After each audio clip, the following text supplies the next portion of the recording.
Alright, my friends, welcome back to Frogboy X1 Gaming. I'm Andrew, and I want to dig a little deeper into the 4080 Super versus 4070 Super.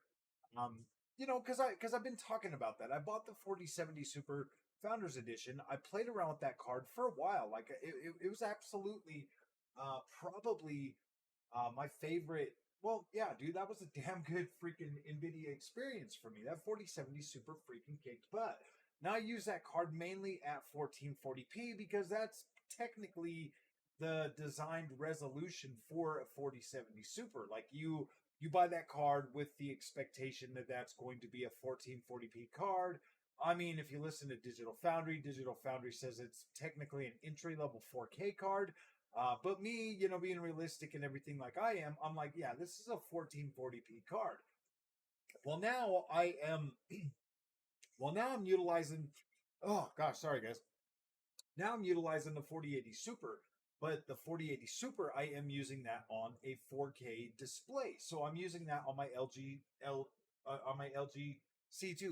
Gosh dang it! Every time I say the name, this freaking thing, LOL. So now I'm using that on my 42-inch TV, and here's the thing, guys. Like, I really do believe that my 1440p experience with the 4070 Super was giving me higher frame rate, was giving me better overall, like ray tracing performance, was giving me better. Well, I don't quote me on the ray tracing performance, but I do kind of feel like it was it was giving me a better experience with ray tracing and stuff. Yeah, yeah, definitely a better bang for the buck. I think it was like with DLSS and frame generation enabled at 1440p on the 4070 Super, I was in like the 70 80ish range, and I feel like I'm right about there. And this is Cyberpunk 2077 with path tracing, all of that enabled, but having to utilize that. I would have to go back and watch some of the videos, but I feel like it was close enough. It was close enough. It was pretty dang close to be like, yeah, it doesn't matter either way. You know what I mean? But then there's other games, other experiences where I was playing those games, at 1440p, and it was just knocking it out of the park. Like it was doing really really good. That card was actually very surprising and very good at 1440p. Whereas the 4080 Super, I kind of feel like it's I mean, not like it's a bad thing, but the 4080 Super pretty much gives me about or less performance at 4K than I was getting with the 4070 Super at 1440p. Now I'm gonna have to go back and watch some of my older videos, but I just, you know, at 1440p with that 4070 Super and 7800 XT, like I was pretty dang impressed. Like I rarely ever ran into an experience that I was like, gosh, this sucks playing this. You know what I mean? It was a good experience, and I was utilizing the 1440p monitor, and I absolutely love 1440p. I do. I much prefer it. I do much prefer that. I wish that I kind of wish that this 42-inch monitor was 1440p. I just kind of feel like 1440p is a sweet spot. You definitely get a much better bang for your buck. But at the end of the day, my friends, like if a 4080 Super for double the price, does that even make sense?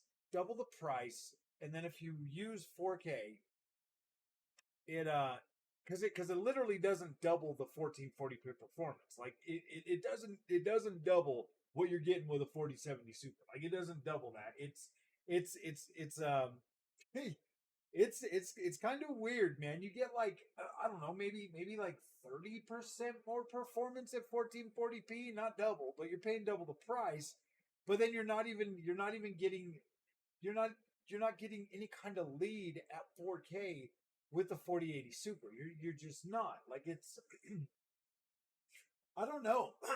I mean, it is a good 4K card. Like, don't get me wrong. It is a pretty much a 60 FPS experience, at 4K for the majority of stuff I played. But gosh dang, dude, like I just don't know if chasing 4K at that type of price range. I don't even feel that way about the 7900 XT. I don't. And that card you can get definitely cheaper and get a comparable I mean, at least a good enough 4K experience to be like, okay, yeah, this is 4K, like a convincible 4K experience. So like, yes, you can absolutely buy that and use that. But at the end of the day, like, I don't know. See, and I know that you guys worry about me making these kind of videos all the time and stuff, but this is me trying to figure out what the best way forward for me as a PC gamer is gonna be. Do I continue to chase the high end, or do I just go for that mid-range experience and totally be happy? Because let's face it, what I got right now, 7900 XTs, 4080 Super, are technically going to be the next mid-range cards when the new GPUs come out. Like, I will technically already have that level of performance. Obviously, we'll get better refined ray tracing performance with AMD. We'll get better refinements when it comes to NVIDIA and stuff like that. But overall, my 4K cards now are going to be high-end level 1440p cards next generation. Obviously, they'll still be able to do what they can already do at 4K. They'll still be able to do that. So we're not talking about like losing performance or anything like that, but we are talking about shaving off half of the money that we paid instantly like that, because those new cards are going to come out for half that price at that same performance level. So I don't know, guys. Like everything that I'm learning and everything that this whole all the everything that's been coalescing this whole time has been leading me down the path to mid range, and it just and like it just makes more sense, if so I spent $1,200 for the almost $1,200. I'm including tax, okay? And I bought an AIB card. I paid $10.99 instead of $9.99. So yes, I obviously paid more money than I needed to. But let's think about this. I literally paid for two levels for this generation. I get 4K. Next generation, I get the mid-range card. So I literally paid for both of those in one felt swoop. But I will be leaving those incremental experiences or incremental gains on the table by doing that. If that makes sense to you. Like this is the way I'm looking at it. Pay the high price, get the entry level 4K now, or buy every generation a mid-range GPU and get those incremental upgrades and be good and always just be like and see. But here's the thing: if you stay at 1440p, you don't leave anything on the table.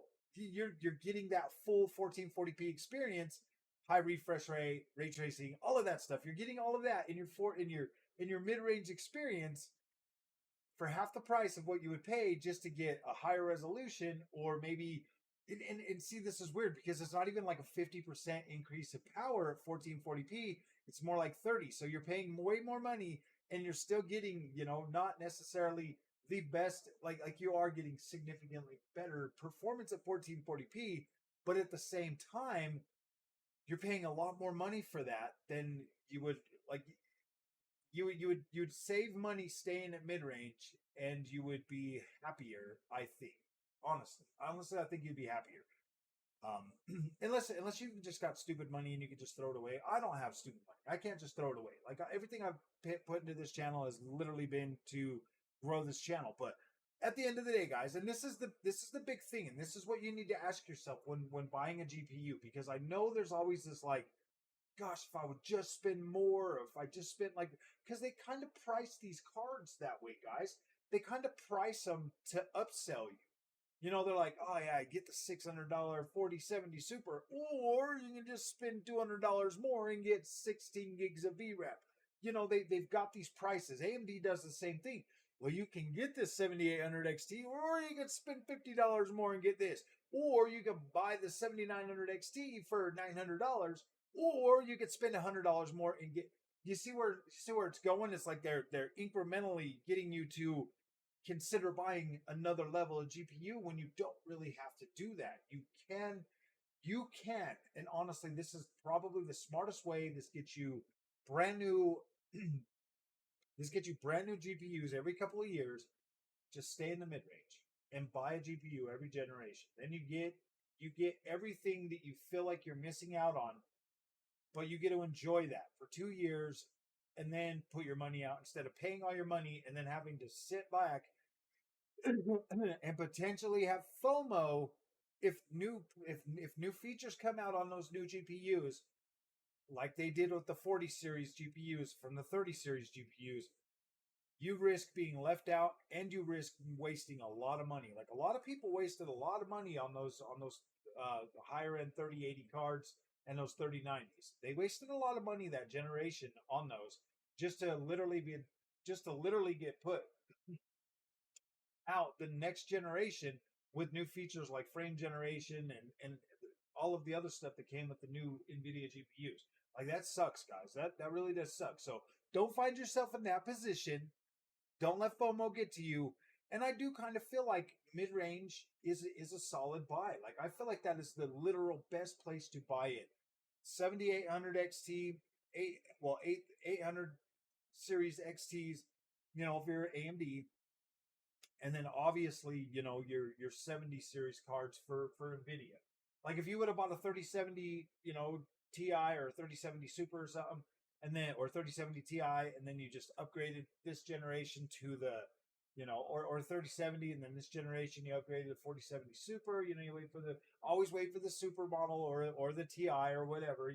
Just wait for those so you can get like a pretty good bang for your buck. But yeah, guys, I definitely think that's I've been thinking about this a lot, guys. I've been thinking about this a lot since I've had access to a 4080 Super and 7900 XT. I mean, I'm almost at a whole year with the 7900 XT. I absolutely love that card.